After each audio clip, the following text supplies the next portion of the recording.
Bien, seguimos nosotros en esta transmisión especial de Parlaméricas 2018 a través de Congreso Televisión. En esta oportunidad nos acompaña el diputado de la Asamblea Nacional de Venezuela, Armando Armas. Él es diputado de la oposición. Él está desde hace días en nuestra capital a propósito de la Cumbre de las Américas y, por cierto, ha sostenido una reunión con el secretario general de la OEA y le ha entregado una propuesta de un corredor humanitario en las fronteras. Bienvenido, lo escuchamos. Muchas gracias al Congreso del Perú, muchas gracias al pueblo peruano, que siempre ha sido un garante de ser un muro de contención en contra de las pretensiones totalitarias y delincuenciales de eso que fue conocido como el chavismo y hoy en día es conocido como el madurismo, que no es más que el crimen organizado desde el poder para empobrecer y para someter a los pueblos. Bien dicho sea esto, estuvimos efectivamente con el secretario general de la Organización de Estados Americanos, Luis Almagro. Le entregamos una propuesta de corredor humanitario, que es una propuesta elaborada en el seno de la Comisión de Política Interior de la Asamblea Nacional, bajo el liderazgo de la diputada Gaby Arellano. Es una propuesta que se ha impulsado desde la bancada de Voluntad Popular, como otras propuestas. ¿En qué consiste? Consiste básicamente en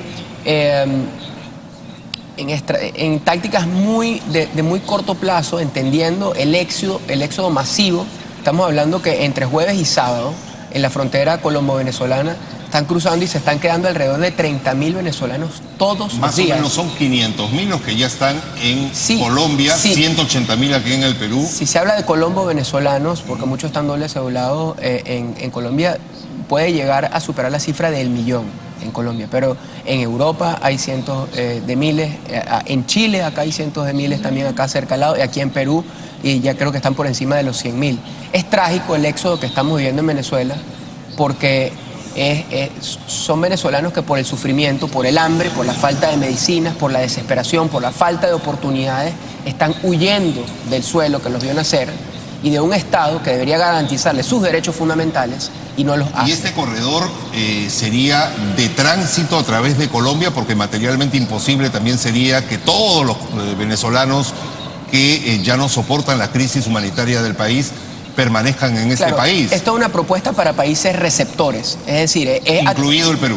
Incluido el Perú, sobre todo el tema de la frontera colombiana, el tema de la frontera colombiana y brasilera, pero incluido el Perú, porque nosotros tenemos lo que llaman en el argot de migración los balseros del aire, o sea, por el tema de las balsas que se iban de Cuba, de La Habana a Miami, llaman los balseros del aire. Pero hoy en día también están llegando aquí vía autobús. Hay personas que se aventuran pasar la frontera en una semana de viaje, llegan a Perú, otros hasta Argentina. Pero su propuesta, ¿en qué consiste? ¿Atender a las personas que salen del país? En conjunto con organismos multilaterales, o sea, tener los recursos humanos, financieros y técnicos para poder atender, sobre todo desde el punto de vista alimentario y de salud, inmediatamente instalando campamentos, como ya lo está haciendo. Incluso está siendo parte financiado por el gobierno de Canadá, auspiciado también por Naciones Unidas, en la frontera de Brasil. Sobre todo por la experiencia en países del África, por ejemplo, donde ha habido y en Siria, grandes movilizaciones. Y hoy en día Venezuela está lastimosamente teniendo una crisis de refugiados igual o peor que la de Siria, que es un país formalmente en guerra. O sea, tenemos que entender la dimensión en la que estamos, en el problema en Venezuela. La dimensión en la que estamos está impactando toda la región. Y no es un problema solamente de flujos migratorios, es un problema de seguridad, es un problema de estabilidad y de armonía de los estados. ¿Han aumentado las enfermedades en Venezuela, los pacientes? ¿Cuál es la atención que se le da en los hospitales? ¿Se dan abasto? Yo en mi primera intervención en la Asamblea Nacional hablé de un concepto que para muchos les pareció rimbombante, exagerado quizás. Yo hablaba del genocidio silencioso. En Venezuela hoy en día hay un genocidio silencioso. No es solamente las personas que han asesinado por protestar en contra del régimen, que el año pasado fueron 158, y en el 2014 fueron más de 42 personas. Pudieron ser 159 como usted al momento de entrar al Congreso. Como ustedes saben, yo fui víctima, el día de la celebración de nuestra independencia, yo fui víctima de un intento de asesinato. Gracias a Dios hoy vivo y puedo estar aquí con ustedes, pero bueno, sí, efectivamente, pudimos ser 159, un diputado en la cuenta. Habiendo dicho esto, es importante saber que, por ejemplo, en el estado de Anzoátegui, donde yo soy, en lo que va de año, van más de 60 neonatos, bebés, que han fallecido en el hospital por desnutrición o falta de atención primaria. En el hospital público, 60 neonatos. Más de 140 niños que han fallecido por cáncer, por falta de atención de quimioterapias. Es decir, hay niños que se están muriendo hoy en día por desnutrición, hoy en día por falta de antibióticos. ¿Pero qué pasa? ¿El gobierno de Nicolás Maduro no quiere recibir ayuda humanitaria? ¿Se niega a recibir a organismos internacionales? Sí, se niegan porque además el régimen de Nicolás Maduro y su nomenclatura, sus cómplices, son la personificación del mal en el gobierno. Lo que buscan es someter. Son una minoría muy pequeña que está sometiendo y pretende someter, tienen pretensiones hegemónicas para toda la vida someter a una gran mayoría de la población. Y el que no le guste, el que no se adapte, el que no decide entrar en el sistema delincuencial, de una economía totalmente sórdida, donde hoy en día proliferan los actos ilícitos, el tráfico de oro, el tráfico de petróleo, incluso el negocio ilícito de las drogas. O sea, quien no decida insertarse en estar en connivencia o en un negocio ilícito con algún funcionario de gobierno, quien no decida pertenecer a ese sistema, la solución que yo le diga es, se va. Los que sí lo hacen viven bien, los que no lo hacen ganan $4 de sueldo al mes. Sobreviven. Y en el caso de la Asamblea Nacional, gracias a Dios, tenemos familia y amigos. Hay un esquema que nunca habíamos experimentado en Venezuela, que es el esquema de las remesas. Hoy en día hay familias que envían a su juventud, a sus jóvenes, los sacan de las universidades y los envían para acá, para Estados Unidos, para Europa, a trabajar en oficios que no tienen nada que ver con su profesión, muchas veces profesionales. Aquí se ha visto, para poder mandar un poco de remesas y para allá. Y esas remesas van al mercado negro de dólares. Y con esa remesa van al mercado negro porque nosotros tenemos una restricción cambiaria de hace muchos años. ¿Cuánto es lo que se gana al mes en Venezuela? Bueno, un promedio. O sea, es lastimoso. O sea, según el esquema de Naciones Unidas, el que gana menos de $1, está en la red de $1, se considera pobre. Hoy en día en Venezuela, el salario mínimo... $1 al día, $1 al mes. Un dólar al día. Pero yo les puedo decir que en el salario mínimo, hoy en día, con el tema de la hiperinflación y con el tema de cómo están los controles cambiarios, hoy en día estaríamos hablando de $5, $6 al mes. Y se ha visto incluso personas escarbando la basura. Se llegó a decir que estas imágenes eran manipuladas, editadas. No, cada vez más y a lo largo y ancho de todo el país. No es, o sea, es una realidad. No es solamente... o sea, lo que yo voy, es una realidad porque aquí se vieron esas imágenes, el gobierno de Maduro dijo no, que eso es mentira, que son imágenes montadas. Es una realidad, muchas familias se ven obligadas a buscar alimentos en la basura. Sí, familias que antes eran clase media,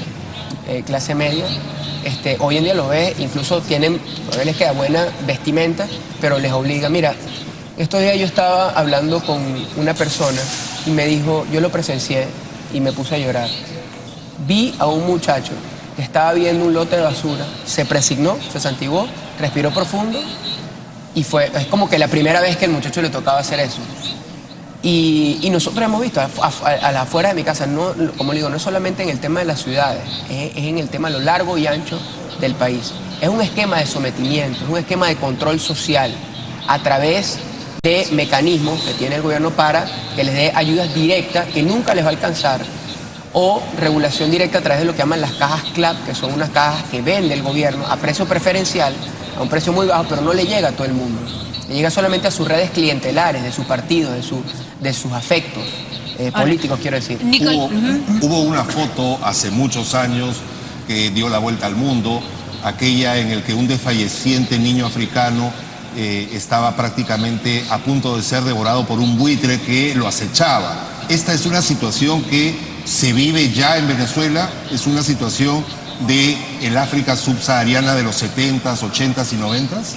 Lastimosamente, en muchas partes de Venezuela es así, lamentablemente. Yo les puedo hablar, como les digo, yo soy un diputado en mi provincia, en el estado Anzoátegui, y hemos visto cada vez cómo el hambre escala, cómo la crisis de alimentos y la crisis de salud escala, crisis de medicamentos escala.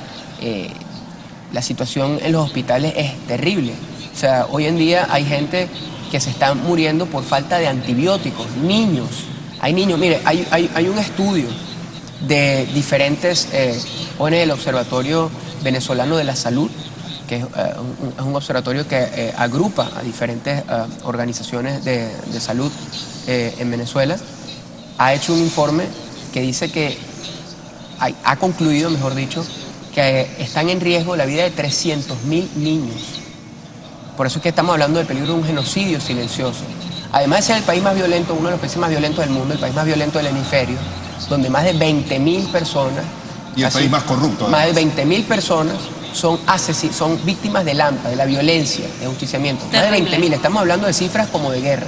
Ese es el tema del punto de vista de violencia. Pero desde el punto de vista de salud, una crisis de medicina, desde el punto de vista alimentario, o sea, no hay ninguna de las funciones básicas del Estado que sean cumplidas hoy en día para garantizar los derechos fundamentales de la ciudadanía venezolana. El presidente de Venezuela, bueno, aunque ya se le había retirado la invitación, ha desistido. Él dice que ya no va a venir a la Cumbre de las Américas, a pesar de que haya algunas especulaciones por ahí.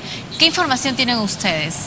Bueno, la verdad es que tengo entendido que acá tanto el gobierno anterior como el gobierno recién instalado han sido muy firmes. Debo agradecer al gobierno en general, a la institucionalidad del Perú, porque no es solamente la institución del Ejecutivo, también ha sido la institución del Congreso, pero también ha sido la institución de la prensa libre y la sociedad civil en general, en rechazo, en repudio a estas prácticas. Pero descartado, no va a venir. Creo que hubo una declaración oficial del gobierno que decía que si venía iba a ser arrestado.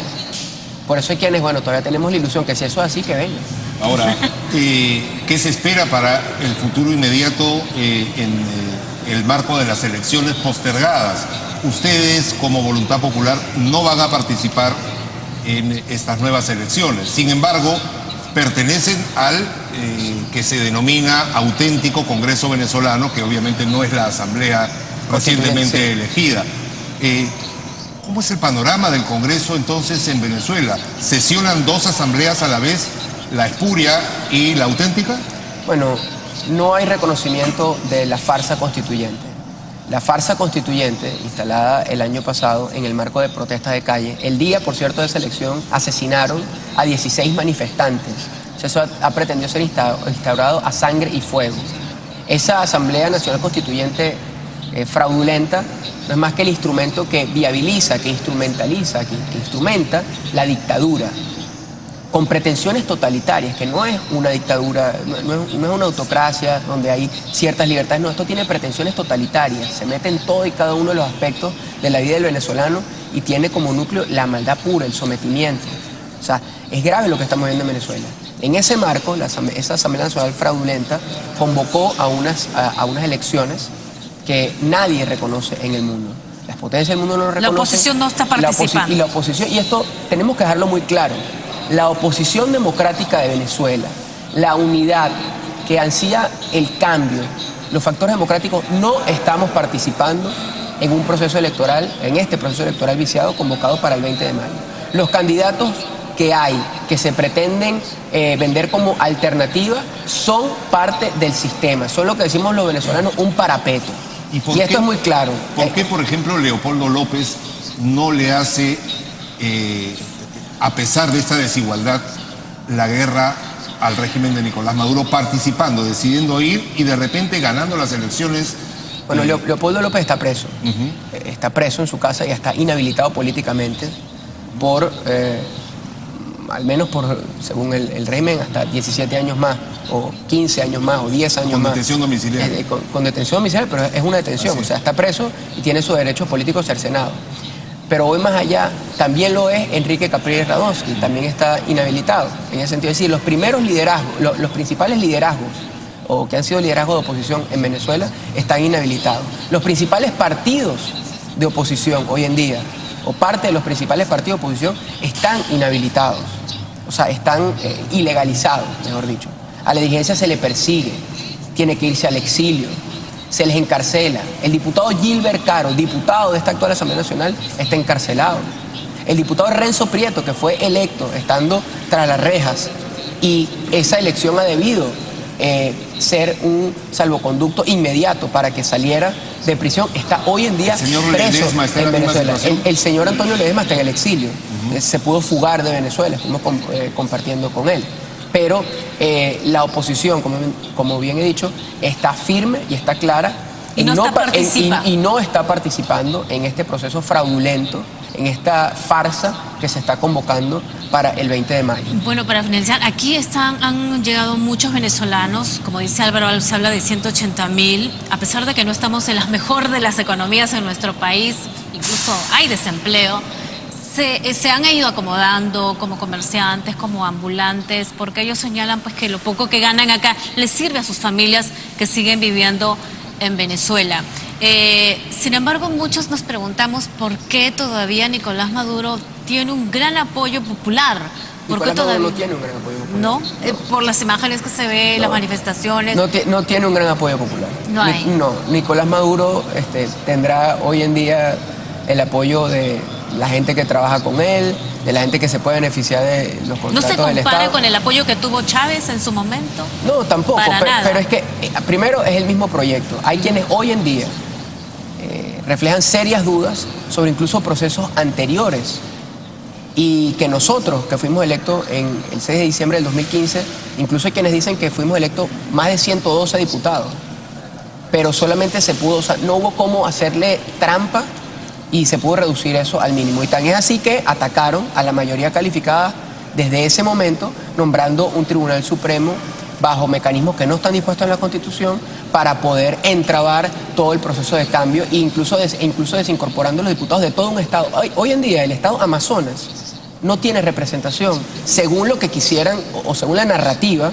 porque es un tema de discurso y de narrativa, según la narrativa del oficialismo, el estado Amazonas hoy en día no tiene representación en el Parlamento Nacional, porque ellos decidieron con un Tribunal Supremo que ellos controlan, eliminarlo. Por eso es que esta Asamblea Nacional Constituyente, que se pretende vender en Venezuela como un poder omnímodo, plenipotenciario, originario, lo que es una farsa. Esta Asamblea Nacional Constituyente ha tomado decisiones, pero no son decisiones que enmascaran a una dictadura que pretende erigirse como poder único, y ellos son los que han convocado unas elecciones en las cuales no estamos participando en los factores de oposición. A nosotros lo que nos queda es organizarnos, seguir pidiendo y articulando apoyo internacional, seguir resistiendo adentro, seguir haciendo lo que tenemos que hacer desde el Parlamento legítimo, propuestas como la de corredores humanitarios, como la ley de reparación de víctimas de la violencia política, como la ley de recuperación de activos robados que la lidera el diputado Juan Guaidó, y el diputado Freddy Superlano de la Comisión de Contraloría. Es decir,